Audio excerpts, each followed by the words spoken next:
Hi, welcome to the week ahead for the week starting Monday, the 24th of June. I'm Josh Mahony, Chief Market Analyst at Scope Markets. Let's look ahead to some of the big ticket items and a week that's going to be dominated by inflation, of course, coming off the back of a week just gone where we saw the likes of the SNB, the Bank of England, PBOC, all essentially making interest rate decisions. It was only the SNB that decided to cut interest rates.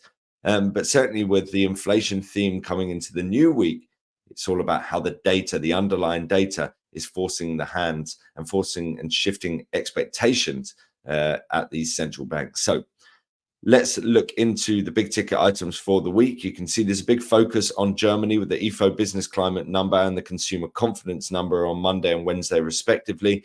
On Tuesday, we've got the Canadian inflation data coming out. We've got core durable goods, GDP, although that's a final reading, core PCE, personal income, personal spending, all at the back end of the week for the US. So a big feature for the US at the back of the week. We've also got some Eurozone numbers in terms of inflation at the back end of the week, leading into the wider Eurozone figure, which is happening the week afterwards. But we're going to start off with Australia. We've got on Wednesday that monthly CPI indicator coming out. Now, we have been seeing some strength for the Australian dollar. That comes despite the fact that markets are increasingly pricing the possibility of a rate cut before the end of the year. It wasn't so long ago that markets were looking at a rate hike as being more likely than a rate cut. Both of them were outliers, but now we're seeing that outlier chance of a rate cut increasing in price. And we can see exactly that here. Expectations for a December rate cut now roughly 36%, 57.2%, as you can see here, expecting us to essentially stay as we are through to the end of the year. And so it's the differences and changes around that pricing that could provide the basis for some potential movement. In terms of the Aussie, I wanted to look at it against the New Zealand dollar. We can see that it's been strengthening of late, starting to roll over as we head into the new week. But certainly the fact that we have broken up through this area of near-term resistance with this swing high, which is now turning into support, which is where we are at the moment, 1085. The fact that we've broken through that level points towards potential for further upside. And certainly if we're talking about the possibility of another resurgence in terms of Australian inflation, that could provide further upside here for the Australian dollar. So look out for this near-term support level. If we break through the 1085, which is highly likely, then I think there's a good chance what we're seeing here is a retracement stage before we see the bulls coming back into play once again. So near-term could see a pullback, but that inflation metric out of Australia, if we do see a strong figure as is expected, it could provide the basis for some upside for the Australian dollar to continue off the back of the strength that we've just seen. In terms of the Canadian economy, Tuesday we see a whole host of Canadian inflation metrics. We've also got those GDP numbers, the monthly ones, on Friday. In terms of what markets are expecting, they're expecting headline inflation to tick down 2.6%, core inflation to remain 1.6%. So in terms of the core numbers, they've pretty much done the job, and that's why we have seen the Bank of Canada already cut interest rates. Markets are pricing a fresh interest rate cut in July. So really this inflation reading is going to provide the basis for that. Like we've seen the core number already well below that 2% target, and we're expecting to see headline figures moving towards the downside once again. So the possibility of further weakness for the Canadian dollar, should we see those inflation metrics remain either on the right trajectory when it comes to that headline number or below target. What we're seeing for the near term, a bit of a pullback here for the US dollar. But the way that I'm seeing this is, I mean, this is going to be a crude way of drawing it, but you're essentially seeing a sort of basing pattern here before we move like that. That's how I see it. You can see it on the top and on the bottom.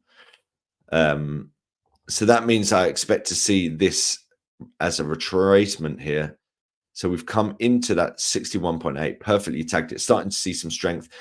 I can see some upside coming into play here for dollar CAD. Certainly, you've got the weakness playing into with the possible interest rate cut in July for the Bank of Canada, you've got the fact that the US is likely to struggle to drive down inflation to target, and we'll be lucky to get one rate cut this year, in my mind.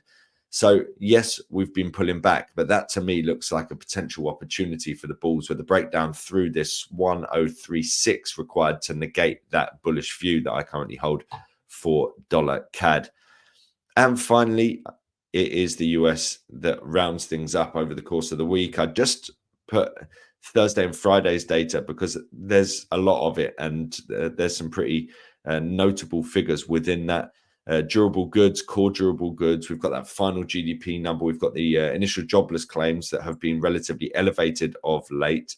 But then it's that core PCE price index figure on Friday that will likely move the markets. Forecasts of 0.1%, and that would be very welcome, quite frankly, because they need to get a move on if they're to see a breakdown to target anytime soon. You can see here in terms of the core PCE price figure, which is at the top, 2.75. So certainly if you're going to see inflation return to target, it's the core PCE number that is most likely to do it.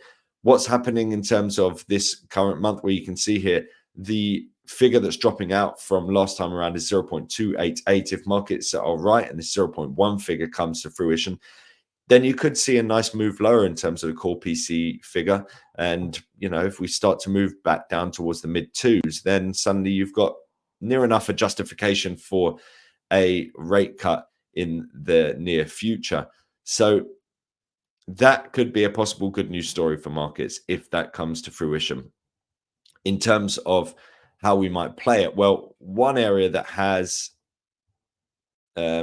lagged in terms of the US has been the Dow Jones Industrial Average. We've seen strength from the NASDAQ, strength from the S&P 500, both hitting record highs, primarily driven by the incredible trajectory of NVIDIA, which briefly overtook Microsoft as the world's most valuable company. It did pull back, but I think it will be back, and it'll probably overtake Microsoft soon enough. It's been on an incredible run, but it does not feature within the Dow. So if you want access to a market that features NVIDIA, then this is not the market for you. But I think this is an interesting one because essentially it's talking about the other parts of the economy. And certainly we have seen this pull back into a deep retracement. We've started to rebound. We pulled back once again into this deep fib zone, and now we've broken up through 39134. I think if we do see a welcome decline in terms of this core PC inflation metric, it could be a good news story for US markets and provide the basis for us to potentially start that push back towards that 40K mark that got tagged and essentially acted as resistance. We rolled over from there. So we've been trying to regain ground to get back towards that level ever since.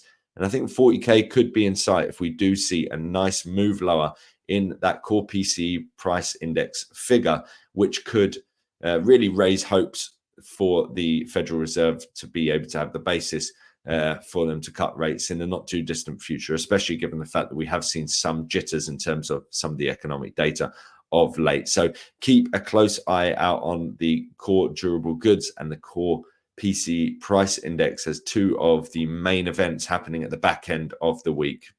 Hope that's been useful. Make sure to follow and subscribe and like the account. We'll be providing plenty more videos like this for you guys in the future.